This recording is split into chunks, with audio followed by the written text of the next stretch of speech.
Docteur y aller sur TikTok. C'est quoi ce petit ruban que vous portez là? C'est un ruban doré. Vous savez, il y a Octobre Rose, le ruban rose. Ouais. Et là, le mois de septembre, c'est le mois des cancers de l'enfant, de sensibilisation. Mais on pourra en reparler. Ah bon, on en reparlera. C'est pas notre sujet du jour, parce que ce matin, vous faites tourner les têtes. On parle vertige. Ils empoisonnent le quotidien de très nombreux Français. Et c'est d'ailleurs, je crois, la première semaine de l'équilibre et du vertige. Exactement, et l'idée c'est de faire du bruit, entre guillemets, c'est la semaine de l'équilibre et du vertige jusqu'au 24 septembre. C'est un groupe de recherche autour du vertige et des troubles vestibulaires. Les vestibules, c'est l'oreille interne, c'est pas la pièce d'entrée de votre maison, c'est tout comme l'oreille interne, et c'est un vrai sujet. Le docteur, il a dit qu'il ne faut pas rester dans l'entrée de la maison, il ne faut pas rester dans le vestibule. Exact. Je vous montrerai une petite photo anatomique, mais c'est un vrai sujet de préoccupation parce que c'est le troisième motif de consultation en médecine générale. Donc c'est vraiment un vrai problème de santé publique avec des choses extrêmement diverses. Alors le vestibule justement, parce que c'est vertige, équilibre. Alors, évidemment l'oreille, on pense audition, mais c'est aussi l'équilibre.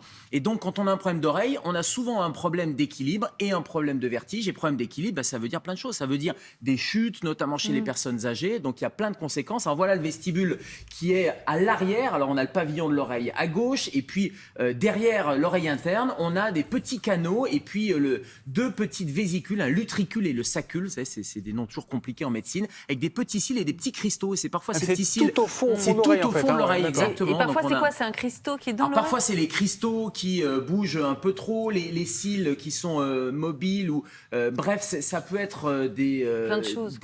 Plein de choses. Et c'est ce que vous avez notamment, vous avez le mal des transports. Quand vous êtes malade en voiture, eh bien, c'est exactement ce vestibule qui pose problème, cette oreille interne. Donc, certains ont plus de sensibilité que d'autres. Et ça peut être au cours de la vie qu'on peut développer des vertiges type maladie de Ménière ou des vertiges paroxystiques. Mais c'est quoi les symptômes? C'est la tête qui tourne? Alors, c'est pas que la tête qui tourne. Le vrai vertige, la définition du vertige, c'est pas la sensation vertigineuse. C'est comme quand j'ai l'impression d'avoir un peu trop bu. Ça, c'est une sensation vertigineuse. Le vrai vertige, c'est un vertige rotatoire. C'est-à-dire que vous voyez la pièce tourner autour de vous. Vous, à la limite, vous êtes immobile et puis vous avez l'impression que les gens ou les meubles vont tourner. Alors, je vous parlais du vertige paroxystique bénin. C'est la cause la plus fréquente. Subitement, vous allez avoir cette espèce de grand vertige comme ça, des nausées, des vomissements, et puis ça va passer bénin, comme c'est donc venu. c'est pas grave. Vous dites bénin. Alors, le vertige paroxystique bénin, ce n'est pas grave, mais il y a certains signes de gravité ou signes d'alerte, en particulier si c'est la première fois que ça arrive. Avant de dire c'est un vertige paroxystique bénin, il faut faire un certain nombre d'examens médicaux. Donc, si c'est brutal et si c'est la première fois, évidemment,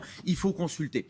Ensuite, s'il y a des signes neurologiques qui accompagnent, par exemple, si vous avez des maux de tête ou si vous avez une faiblesse dans un bras, bref, autre chose que ce vertige, eh bien là, évidemment, il faut consulter parce que c'est rare, mais il peut y avoir aussi des AVC qui se manifestent par des vertiges. Et puis, quand c'est récurrent et que vous n'avez toujours pas consulté et que ça revient, là, évidemment, il faut consulter pour faire quelques examens. Et parfois, le matin, quand on se lève un peu vite, machin, on a la tête qui tourne. Est-ce que ça, c'est inquiétant ou est-ce que ça, c'est juste... voilà, Alors, c'est pas un vertige, mais quand on se lève le matin et qu'on se lève un peu trop vite, on a effectivement cette sensation un peu de...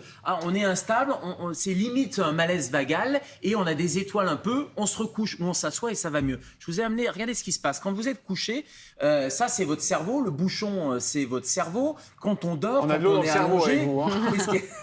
Qu'est-ce qui se passe quand on dort? Oui, je vous ai mis un peu de couleur. C'est du jus de pomme. Hein. La couleur est un peu jaunâtre. Mais quand vous êtes couché, tout le corps est irrigué. Des pieds jusqu'à la tête, vous avez du sang, tout va bien. Quand vous vous levez un peu vite, qu'est-ce qui se passe? Tout le sang tombe dans les jambes et votre tête n'est plus irriguée. Et le temps que le sang remonte, vous avez cette sensation de vertige. Donc ça, c'est pas grave du tout. Alors, c'est pas grave du tout. Ça passe, ça dure quelques secondes, mais surtout le bon réflexe. Et si ça revient trop souvent, c'est peut-être que vous avez une petite tension, c'est peut-être que vous avez c'est ce qu'on appelle une hypotension orthostatique, des médicaments qui font baisser la tension artérielle. Ils sont peut-être trop dosés. Et puis surtout, il faut se lever en deux temps. On s'assoit sur le bord du lit, on fait pendre les jambes sur le bord du lit et ensuite on se lève. C'est le fait de se lever trop rapidement qui fait ça. Hop, on se recouche 2 heures et puis on voit si ça va mieux. C'est ça. Si vous avez le temps, pas de problème. Merci docteur, je vais me lever tout doucement.